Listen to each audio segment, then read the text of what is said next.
வணக்கம். தமிழ்நாட்டின் காலை நேர பிரதான செய்திகளோடு இணைந்து கொள்ளும் நான் மதுஸ்ரீ மகேந்திரன். விரிவான செய்திகளுக்கு செல்லும் முன்பதாக முதலில் தலைப்புச் செய்திகள்.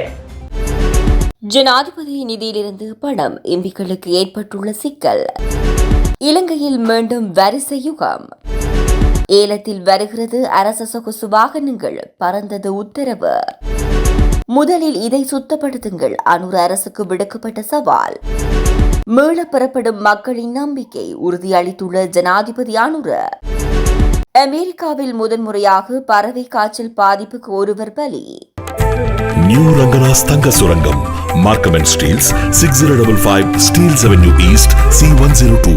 தொடர்பென விரிவான செய்திகள். அண்மை காலமாக நாடாளுமன்ற உறுப்பினரால் ஜனாதிபதி நிதியத்திலிருந்து பணத்தை மீளப் பெற்றமை தொடர்பில் விசாரணைகள் ஆரம்பிக்கப்பட்டுள்ளதாக குற்றப்புலனாய்வு திணைக்களம் நேற்று கொழும்பு நீதவான் நீதிமன்றத்துக்கு அறிவித்தது. கிடைக்கப்பெற்ற தகவலின் அடிப்படையில் இந்த விசாரணைகள் ஆரம்பிக்கப்பட்டுள்ளதாக குற்றப்புலனாய்வு திணைக்களத்தின் வர்த்தக குற்றப்புலனாய்வு பிரிவு தெரிவித்துள்ளது. முன்வைக்கப்பட்ட விடயங்களை பரிசீலித்து கொழும்பு கோட்டை நீதவான் நீலகிரி லங்காத்திற்கு இந்த விடயங்கள் தொடர்பில் விசாரணைகளை மேற்கொண்டு அதன் முன்னேற்றத்தை எதிர்காலத்தில் நீதிமன்றத்துக்கு அறிவிக்குமாறு குற்றப்புலனாய்வு திணைக்களத்துக்கு உத்தரவிட்டார்.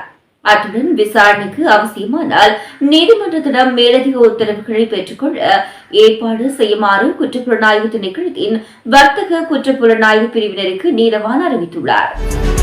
இலங்கையில் கோட்டபாயவின் ஆட்சி காலத்தில் பாரிய பொருளாதார நெருக்கடி ஏற்பட்டு பொருட்களுக்கு தட்டுப்பாடு நிலவிய நிலையில் நாளாந்தம் மக்கள் பொருட்கள் வாங்க வரிசையில் நின்றனர். ஆனால் அந்த வரிசை யுகத்தை ரணில் விக்ரமசிங்கே இல்லாதொழித்தார்.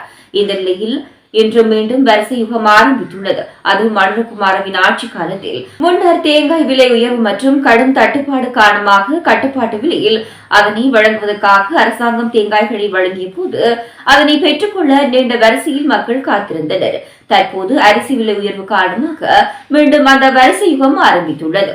இவ்வாறான வரிசை யுகம் அம்பலந்தோட்டையில் கட்டுப்பாட்டு விலையில் பொதுமக்களுக்கு நேற்று சிவப்பரிசி விநியோகிக்கப்பட்ட நிலையில் ஆரம்பமாகியுள்ளது. கிலோகிராம் ஒன்று 220 ரூபாய் என்ற கட்டுப்பாட்டு விலையில் நபர் ஒருவருக்கு 5 கிலோகிராம் அரிசி வழங்கப்பட்டது. காலை முதலே மக்கள் நீண்ட வரிசையில் நின்று அரிசி வாங்கியதுடன் குறைந்த அளவு அரிசியையே விநியோகிக்கப்பட்டுள்ளது. இதனால் அரிசி வாங்க பொதுமக்கள் பெரும் ஏமாற்றத்துடன் திரும்பி சென்றனர். அரசு, வர்த்தக, மாகாண சபைகள் மற்றும் உள்ளூராட்சி நிறுவனங்கள் உட்பட அனைத்து அரசு நிறுவனங்களிலும் உள்ள V8 உட்பட அதிசொகுசு வாகனங்களை ஏலம் விடுவதற்கு அரசாங்கம் தீர்மானித்துள்ளது. இதன்படி நிதி அமைச்சின் செயலாளர் மஹிந்த ஸ்ரீவர்தன, அமைச்சின் செயலாளர்கள் உட்பட அனைத்து அரசு திணைக்களங்களிலும் சொகுசு வாகனங்களின் அதிக இன்ஜின் திறன் மற்றும் வருமான விவர அறிக்கை வரும் மார்ச் 1 முன் சமர்ப்பிக்க வேண்டும் என சுற்றறிக்கை மூலம் தெரிவித்துள்ளார்.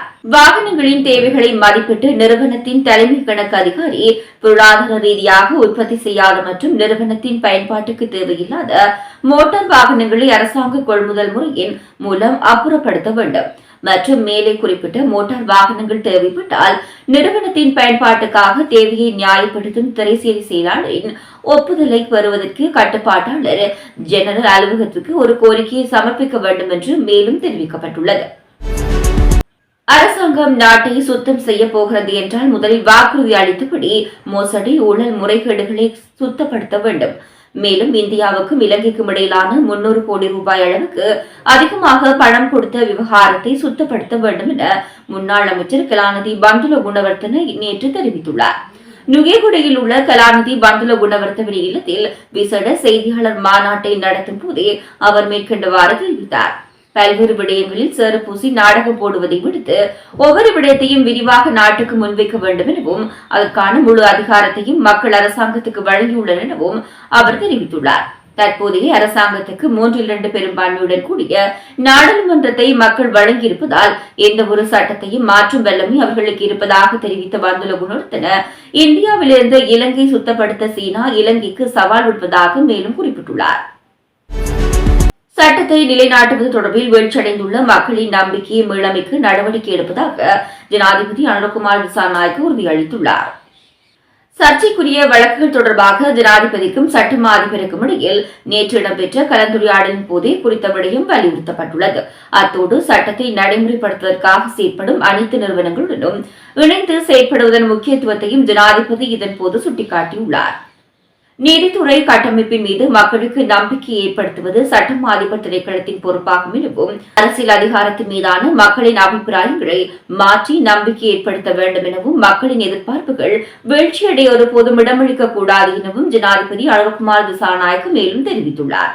இந்த நிலையில் மக்களின் எதிர்பார்ப்புகளை வீழ்ச்சியடை செய்யும் வகையில் அரசாங்கம் செயற்படாது என்றும் சட்டத்தில் நிலைநாட்டுவது தொடர்பில் மக்களின் நம்பிக்கை வீழ்ச்சியடைந்துள்ளதோடு அதனை மீளமைக்க நடவடிக்கை எடுப்பதாகவும் ஜனாதிபதி இங்கு வலியுறுத்தியுள்ளார். அமெரிக்காவின் லூசியானா மாகாணத்தில் வசித்து வந்த 65 வயது முதியவர் ஒருவருக்கு பறவை காய்ச்சல் பாதிப்பு ஏற்பட்டுள்ளது. இதனைத் தொடர்ந்து அவர் சிகிச்சைக்காக சேர்க்கப்பட்டார்.